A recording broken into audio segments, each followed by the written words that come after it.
What's up, babes? I know it's been a while. You know how I know it's been a while? Because I already made this video once, but I forgot to check if my mic was working, and it turns out it was not working. So second time's the charm. I originally planned to make some Zelda videos, like I said, about Tears of the Kingdom, which I just beat 2 days ago. Truly an excellent game, but not without its faults. If you're still interested in that, let me know. We kind of lost some times because of my accessory here. I was in an accident. It wasn't pretty. Spent 5 days in the hospital. If you're watching this, you probably already know that. But sadly, shit happens. Don't feel too bad for me. I mean, definitely some good came out of it. It was a little rough. I mean, we're still having to deal with kind of the repercussions of it, but things happen. Things happen, and the good news is my break was just about Oda's break. So now that we're back with the chapters, I can definitely start updating you guys and telling you what I think, because, you know, I'm a historian of One Piece. You know, I'm just kind of one of those dudes. You know, I've been here since Little Garden. I remember putting that on reservation at the library when I was a wee lad. Book volume 15, I remember. So we were like just caught up before then, where Syrup Village was still kind of a new thing. Wild. But now we're on chapter 1087, which is wild. Battleship bags. Why is it called that?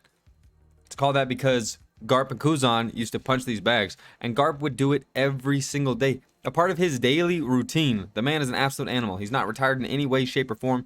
He is always ready to own up to being the hero. And I forget exactly what the guy's name is. He talks about bounties. We've seen his face with the shades many times. But he says, just goes to show that no one's born a hero. It's a strength you have to earn, which I love. But sadly, him saying that truly makes me think that we're getting set up to see Garp's death here on Haichi Nosu, the pirate island. I don't know if that's how you pronounce it 100%, but it is what it is. He's whooping everybody's ass. All the Titanic captains are looking soft. They're looking weak. Now, when we see Garp's bounty and knowing kind of where he power scales, we can kind of be a bit forgiving to some of these Titanic captains, but still they're looking soft. And they've kind of looked soft this whole time. Nobody's been impressed. Everybody knows they're being carried by Blackbeard, except like Kuzan and maybe Shiryu. But it still remains to be seen. And we'll see in more chapters to come, but it's interesting. The giant got slapped. He's definitely not dead. They're going to bring him back. Maybe to fight Frankie. Who knows? But we need a big guy from here, and Blackbeard's definitely not done. And neither is his crew, probably. Vasco, the heavy drinker, he goes to use some of his moves. Garp does not give a shit. He starts throwing pirates in front. He's like, you chose this life. I don't know what to tell you. The pirate jack-o'-lantern is pretty fucked up. He's just throwing around dudes that just got set on fire by their own, like, captain, throwing them around the island, burning everything up, really causing a scene. Not flinching when all of these dudes with crazy 100 million bounties are after him. He does not flinch. He does not care. In fact, it looks like he's having a good time. On his ship, everybody except for the like prince guy with the long hat, Helmeppo, Kobe, and Garp are still on the island, kind of holding people off. If you're not impressed with Helmeppo, I don't know what to tell you. Kind of like some of the most impressive shit from him to go where he was to now, for him to be able to fight all these pirates at once, and even though still being a bit cowardly, having the power and ability to get away with doing and being there on the front lines, just goes to show you what Garp is capable of transforming people into. Which, if you think about Garp and who all he gets credit for, he gets credit for a lot of people. If even just a little bit, he gets that credit. Like even Sabo, Luffy, and Ace, like he gets that credit because he was showing them kind of that next level already when they were children with no mercy. Like he was like, I'm going to whoop your ass, and that's kind of final. And hopefully you guys figure it out in time by the time you're out there. And he was giving them tools that they didn't even know they needed at that point, which is dope. Kuzan's telling him, you're not allowed to leave. Like, I know you guys have the wounded and all the slaves on board, but that's just not how this is going to work. I can't let you go. And so Garp's like, all right, let's do this. Kobe, Helmeppo, and the other guy look a bit tired. Look like they're ready to go, but Garp looks like he's ready to stay forever. Forever and ever. He tells them to get back to the ship while he deals with Kuzan, who I think is clearly the strongest person here. Right? We have to believe that. Which, I have something else to think about Shiryu. I feel like Zoro's already, like, stronger than him. Maybe we haven't seen everything. Maybe there's something else that I don't know, that we don't know, but I would bet on Zoro at this point from what we've seen, right? I don't know. Um, Kobe falls for a trap. Now, in Kobe falling for this, you can say stupid Kobe, which I did. I was like, stupid Kobe.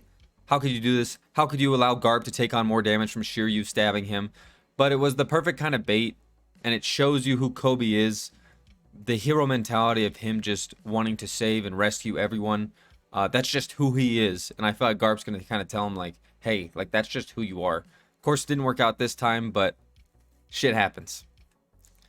Shiryu stabs Garp pretty bad, thoroughly. We see a panel of Garp looking like he's in some pain, but he still slams that man into the dirt. Shiryu takes it, because I think he kind of has to. He's bleeding everywhere. He's laughing about it.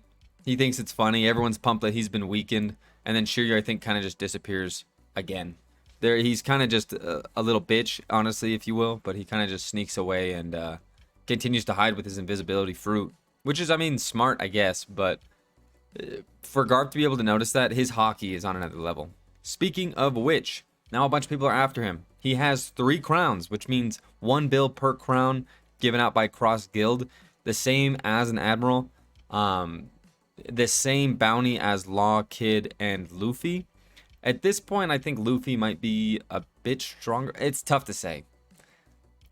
A bit stronger than old Garp, but Garp in his prime, I think, destroys Luffy at this point.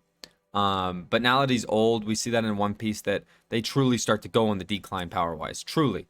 I mean, first seen with Whitebeard, seen with a bit with Rayleigh. There's a lot of examples of people who start to get old who just don't really have it in them as much anymore. Which is just, you know, it's a part of growing old. It shows a flashback when Kuzan's like, I got this. Like, don't even worry about it. Like, you guys are not on his level. Only I am. Which is, you know, maybe debatable. I hope not. Kuzan's trope in this whole chapter, I don't know if I'm impressed or not. I don't know. It's kind of tough to see. He uses Ice Glove, which in the flashback makes a lot of sense. Because a couple things here. He begs Garp to train with him. And he says no. He goes and trains with him anyway, and he says you're not allowed to use hockey. And then Kuzan at this age, I have no idea what age he is, probably teenager, talks about, I couldn't even if I wanted to. He's unable to use armament hockey at the least, if not hockey just in general. But after training time and time again, it seems like he's able to get some of this power down and unlock some of the potential that he has. Garp sharing and blurting out any information that comes to his mind shows that they did have like a solid relationship. It was a goofy one, but it's a Monkey D relationship if I've ever seen one before. And then after the flashback, Kuzan's like, you have a habit of raising enemies. And then Garp's like, we're through my boneheaded pupil, which is once again interesting. Because I'm like, do we still think Kuzan's a double agent? I do. I literally will always think that until I am proven wrong. And even him killing Garp doesn't prove that wrong. Him killing anyone doesn't even prove that wrong to me. I just don't see him doing that.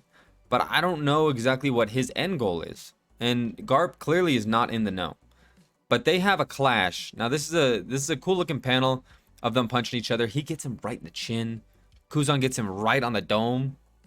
And they clash. Now what we see here is clearly Conquerors.